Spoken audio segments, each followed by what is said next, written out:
Salut les Wargamers, c'est Ivy de French Frame Show, votre chaîne de rapport bataille tuto et live peinture. Aujourd'hui, je suis accompagné de... Gros titi. Il me fait un frisson le con, parce qu'aujourd'hui, on va parler de Slaanesh, le dieu de la dépravation et de la tentation, avec Commencer Age of Sigmar, avec Hedonite of Slaanesh. On continue dans le panthéon du chaos, Khorne, Tzeentch, le roi cornu, Nurgle est maintenant celui, comme je le disais, de la tentation, des figurines les plus belles, les plus sexy, qui te donnent envie d'y aller. Slaanesh, qu'est-ce que tu peux nous dire sur eux? Déjà au niveau de leur histoire, c'est qui ce petit gars? C'est que ce petit gars. Alors Slaanesh, c'est un dieu déjà qui est emprisonné actuellement, toujours dans le monde de Age of Sigmar, mais c'est le dieu de la tentation, des excès, de la gloutonnerie aussi en soi, La dépravation. de la dépravation, qui a une tendance aussi qui est très orientée sur le sexe aussi, enfin sur tout ce qui est faveur sexuelle, etc. Sur tout ce qui est tendance un peu sadomasochisme, de se faire mal, de se faire subir des qu'on mette un peu en excès soit son corps, soit qu'on fasse vraiment subir des souffrances à son corps dans dans un but de plaisir ou simplement pour faire plaisir à son dieu. Donc c'est un dieu qui peut parfois mettre un peu mal à l'aise dans ses descriptions ou dans ses tentations. Les visuels aussi, non, c'est vrai, c'est un dieu adulte. Ouais. Voilà, typiquement, il va demander à ses serviteurs de se faire des piercings partout, de se faire des scarifications, même de s'amputer de certains membres, etc., pour les remplacer, pour les faire repousser ensuite par des membres un peu démoniaques, etc. Donc c'est un dieu qui a des tendances un peu bizarres, de soirées un peu chelou du samedi soir. Mais c'est un dieu qui est ultra intéressant dans la profondeur, parce qu'il aborde plusieurs pans un peu des péchés capitaux, dont on peut parler un peu dans la religion, dans notre culture, etc. Et donc, on peut trouver pas mal d'axes sur lesquels aller avec lui, qui sont parfois des traits de caractère ou des excès un peu de l'être humain, un peu basiques, qui sont faciles à identifier en fait dans la façon dont on va appréhender le jeu et même l'armée, puisque finalement, tout est basé un peu autour de ça dans pas mal de mécanismes. Yes, tu parles de mécanismes, c'est quoi l'aptitude d'allégeance de ce dieu? Alors l'aptitude d'allégeance principale, c'est ce qu'on va appeler les points de dépravation. Pour les points de dépravation, il faut se faire mal et faire mal à l'adversaire, mais il ne faut pas trop qu'il ait mal parce qu'il ne faut pas qu'il meure. À la fin de chaque phase de Bravo, on va regarder les unités qui se sont fait blesser durant le tour, amis ou ennemis, on va les compter et on va arrêter ce compte à la fin de chaque tour. Et il sera entre guillemets fixe, on va le regarder sur le côté et ce compte va nous permettre à chaque fois de gagner soit des bonus en passif via des nouveaux bonus qu'on a eu sur les derniers White Dwarf. Je précise, excuse-moi, qu'on est sur un livre qui, lui, en fait, n'a pas été encore une fois V3isé, sous-entendu qu'il n'a pas réédité dans l'édition actuelle de Warhammer Age of Sigmar, mais qui est sorti à la fin de la V2 avec une grosse partie quand même qui a été écrite, on le voyait déjà, pour cette troisième édition. Donc pas d'inquiétude, vieux livre entre guillemets, enfin pas si vieux d'ailleurs, mais complètement jouable en V3. Et tu ajoutes donc la surcouche de règles du White Dwarf, très simple. Vous mettez Hedonite of Slaanesh White Dwarf sur Google, même pas besoin de rajouter PDF ou quoi, vous allez dans Images et vous avez directement justement des captures d'écran du White Dwarf parce que malheureusement celui-ci est très dur à trouver. C'est ça, mais en tout cas il est très important en tout cas pour la construction des listes de Slaanesh aujourd'hui un peu plus moderne. Et donc il y a ces bonus passifs qui vont soit augmenter le tanking, la vitesse, la capacité d'utiliser l'aptitude de ralliement qui est si forte dans le jeu qu'on va passer de 6+ à 5+ pour toute l'armée ou se donner plus en mouvement sur toute l'armée, donc c'est vraiment assez puissant. Et derrière, ces points de dépravation vont comme Khorne avoir une double facette et vont nous permettre aussi d'invoquer des unités uniquement de démons sur le champ de bataille à côté des héros ou à côté de notre décor. Sur cette armée, comme dans toutes les armées chaotiques, on va avoir deux pans, la partie humanoïde qui prête allégeance à ce dieu ou alors la partie qui sont créées par ce dieu, c'est-à-dire les démons. En termes déjà de modélisme, on est sur une des armées, je pense, les plus belles du jeu. En termes de kit, la partie démoniaque est relativement vieille, même si tous les démons majeurs sont assez récents, et même la partie démoniaque qui est vieille est encore sublime, marche très bien, c'est-à-dire des couches de base, des jus dessus, ce qu'on appelle des lavis, permettent honnêtement de sublimer l'armée. Derrière, la partie humanoïde est complètement récente et propose, je pense, parmi, en termes d'injection plastique, les figurines les plus fines qu'on peut trouver sur le marché. D'esthétisme, en fait. Il y a beaucoup de drapés, c'est très de fin. boobs. Il y a des boobs, c'est très fin aussi dans les lignes, etc. On retrouve ce Slaanesh un peu élégant. C'est un dieu aussi qui aime bien ce côté-là. Et donc ça se retrouve dans la finesse des figurines, c'est ça qui est assez cool. Ouais, donc vraiment, en termes de modélisme, vous pouvez y aller entre guillemets les yeux fermés. En termes de montage, je pense que c'est exigeant. En termes de peinture, c'est facilement beau. Donc ça, c'est assez intéressant. Et maintenant, est-ce qu'en termes de gameplay, c'est fun, fort, frustrant à jouer ou à affronter? Alors c'est une armée qui est partie un peu du bas pour petit à petit monter au fur et à mesure des versions, des aides. Il faut bien regarder aussi les facs chez Game Workshop qui nous ont pas mal aidé. C'est une armée au départ qui était trop chère, c'est-à-dire qu'elle avait un système où Game Workshop avait pris pas mal de prudence vis-à-vis des anciennes versions de Slaanesh pour éviter que le système d'invocation ne soit dégénéré. Bon là pour le coup il l'était plus du tout, mais du coup l'armée a eu beaucoup de mal à se sortir d'un point de vue compétitif et même dans les formats les plus amicaux, c'était assez frustrant de jouer Slaanesh parce que finalement on avait peu de figurines sur table, elles étaient toutes très belles, mais en fait on n'avait pas à gagner ou alors on patinait des heures et des heures pour avoir des toutes petites victoires, donc c'est pas facile. Maintenant l'armée s'en sort beaucoup mieux. Elle est devenue une armée où il y a quand même pas mal d'unités. On verra que c'est une des listes à 1000 points où il y a déjà le plus de monde. Et ça va continuer quand on sera en 2000. On aura vraiment une pléthore, des fois 2 fois plus d'unités que son adversaire. On va avoir un système d'invocation qui est assez sympa, qui est aidé par les nouveaux mortels qui ont des armes de tir. Et du coup, on va avoir ce gameplay un peu particulier d'essayer d'affaiblir plusieurs cibles durant le tour sans les tuer. Donc c'est déjà très particulier. C'est la seule armée qui essaie de ne pas tuer ses unités adverses. On va avoir une létalité qui est mesurée, c'est-à-dire que c'est pas, ne cherchez pas les plus grands guerriers du jeu ou les unités qui vont faire des énormes dommages en Slaanesh, c'est pas du tout le style. C'est plutôt un style, on en parlait des fois, c'est le style de POC, c'est-à-dire qu'on va faire un petit peu de dommages à un endroit, mais il va falloir multiplier cette source de dommages plusieurs fois ou avec plusieurs unités pour venir à bout d'un ennemi un peu plus puissant. C'est ça, Slaanesh, c'est des ennemis qui sont plus faibles physiquement que d'autres dieux du chaos, mais qui ont cette capacité à infliger des dégâts de manière un peu plus sûre, ils ont des meilleurs stats que les autres dieux de manière générale, ils sont plus vifs, beaucoup plus rapides, on a une armée qui peut aller très très vite, qui aime beaucoup le gameplay, ce qu'on appelle multiple small unit, donc avec plein d'unités qui courent un peu partout pour vraiment donner le tournis à votre adversaire et s'attaquer aux points faibles. Il faut vraiment être un général assidu en Slaanesh, il faut donner du temps, beaucoup d'investissement, c'est pas facile, mais comme on a beaucoup d'unités, ça pardonne aussi un peu les erreurs quand on commence. On va perdre des unités, pas savoir quoi en faire parce qu'on a beaucoup de choses sur table, mais on va avoir cette courbe de progression, au fur et à mesure on va appréhender son armée, comprendre comment utiliser les points de dépravation, quand les utiliser, quand les garder pour garder ses bonus passifs, et comment arriver à bout de cibles qui au départ nous paraissent impossibles à tuer. C'est-à-dire quand on voit une Mokrocha ou un méga gargante, on se dit mais mon armée est incapable de gérer cette pièce-là, si elle l'est, mais en mettant en combinaison plein de choses. C'est une armée qui du coup est très gratifiante pour son général, parce que au départ, même votre adversaire ne comprend pas comment est-ce que vous allez le tuer. Et finalement, vous y arrivez à coup de je vais te faire 5 PV par-ci, 3 PV par-là, 5 PV par-là, et puis dans 3 tours, je vais te tuer. Mais j'ai un plan un peu sur plusieurs temps, donc c'est vraiment quelque chose de technique et satisfaisant à jouer, à piloter, avec cette impression de vitesse qui est incroyable, où toutes les unités vont quasiment hyper vite. Est-ce que c'est une armée que toi, tu recommanderais à un débutant ? Il faut avoir un peu de courage parce que c'est pas facile de commencer avec Slaanesh. C'est une armée qui est vraiment technique. Par contre, elle apporte beaucoup de plaisir. Déjà parce qu'on a beaucoup d'options de jeu, il y a beaucoup d'unités, il y a beaucoup de War Scroll à découvrir. Tout est vraiment jouable, le côté démon, le côté mortel. On a des War Scroll qui au départ sont pas super forts sur le papier, mais quand on les associe avec d'autres au cours du champ de bataille, c'est génial.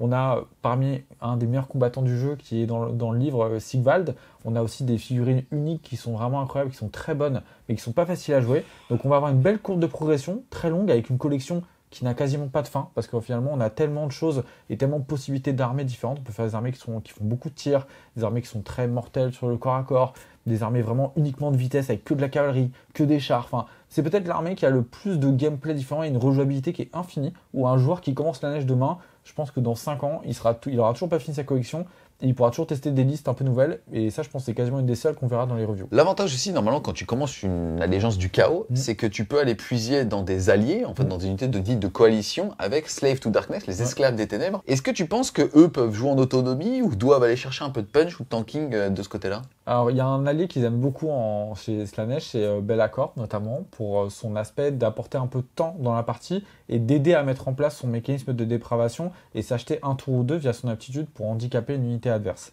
C'est peut-être le seul allié qui est vraiment utile. Tout le reste, ils se débrouillent très bien tout seuls. Ils ont tellement de War Scroll et tellement d'options que finalement, maintenant, ils sont autonomes. En plus, c'est fluff. Be'lakor, c'est quand même le premier prince démon de l'histoire de Warhammer. Et se dire que là, il est off. Et, il fait une petite soirée en club libertin. Tu vois, une petite soirée avec ça. Je trouve le flop super cool. Il est marqué en plus de ça. Il a ses copains assez ouverts et puis il fait une bonne soirée. Je suis retrouvé avec son petit verre de vin, avec sa petite serviette autour de la table. Ah, toi. Ah bah. On est bien, on va recommencer à s'orienter. Je trouve les joueurs Slaanesh qui jouent en peignoir. Il arrive au French Game Café, le mec il est en slip, en peignoir avec son petit verre de vin. De temps en temps, il se fouette un peu, vous comprenez pas qu'est-ce qu'il fait. Lui, on le met dans la salle de jeu de rôle.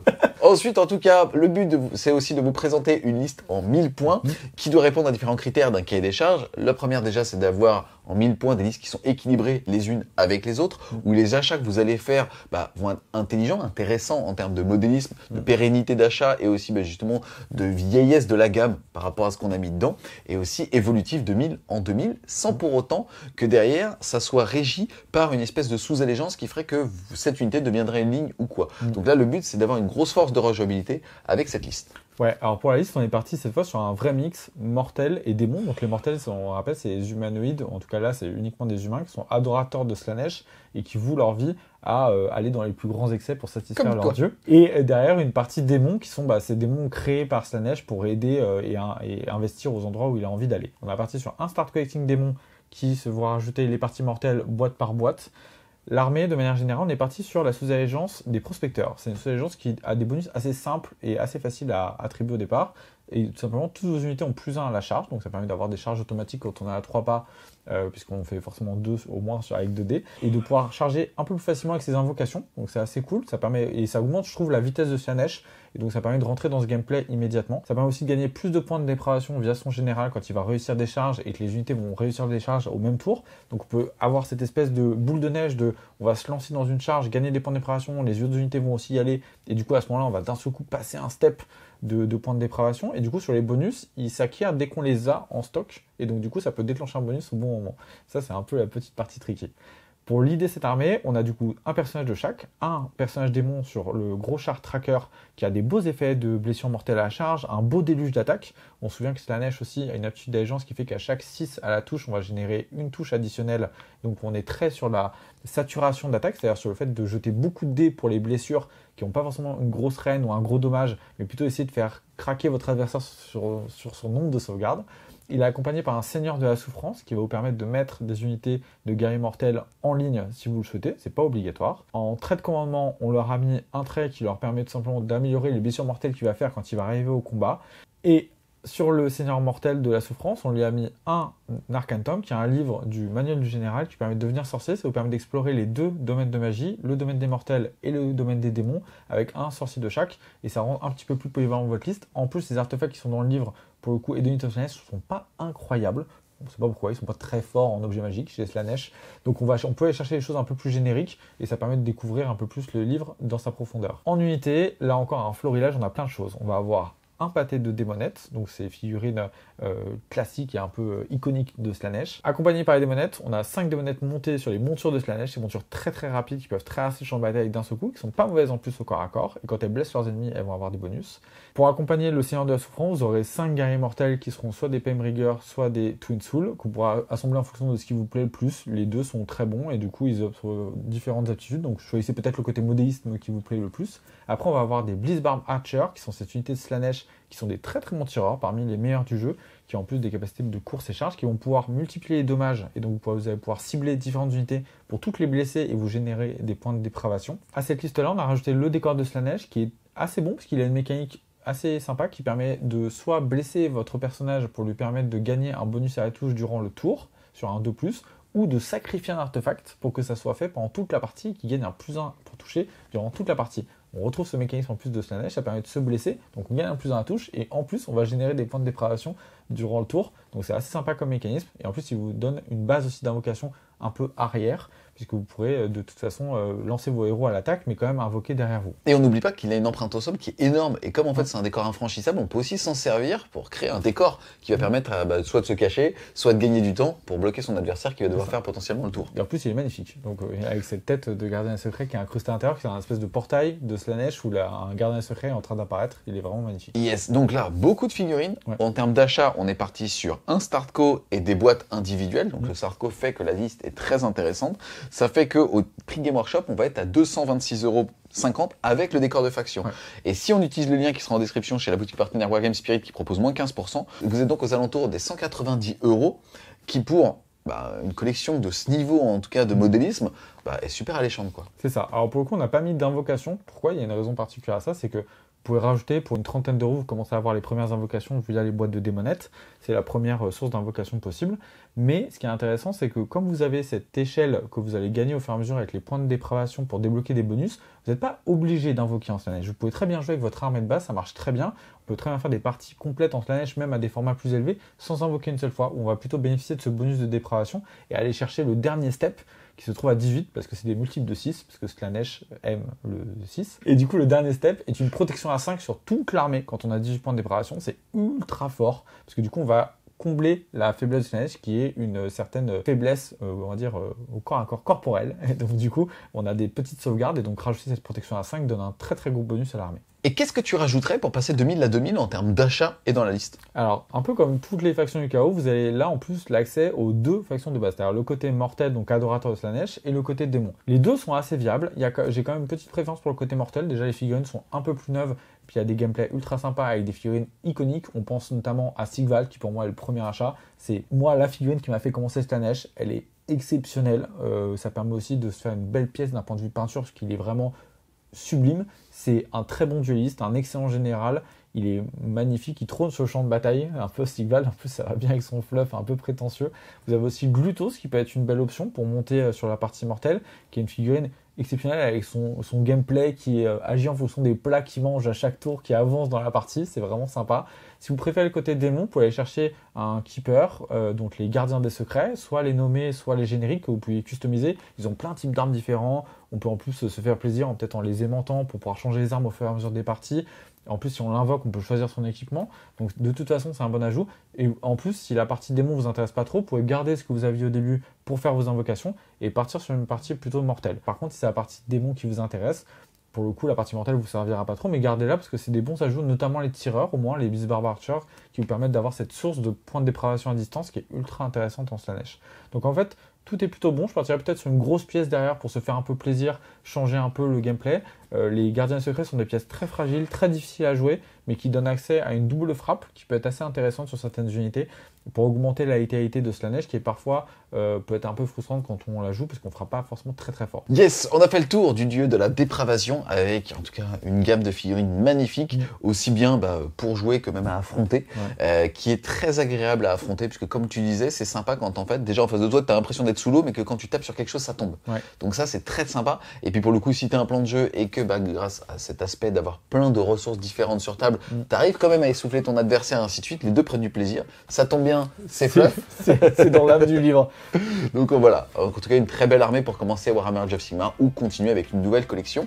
Un grand merci à toi Titi d'être venu, même si quelque part c'est un petit peu toi qui dois m'en remercier parce que t'as pris plus de plaisir que moi tu m'en as donné. On espère clairement que vous avez aimé la vidéo, c'est le cas, n'hésitez pas à mettre un gros pouce bleu dessus, à la commenter, à la partager. Si vous voulez continuer de supporter Fred sur Game Studio pour continuer à nous donner du plaisir, n'hésitez pas à aller sur la plateforme Tipeee, le lien sera en description et nous on vous dit à plus les Wargamers.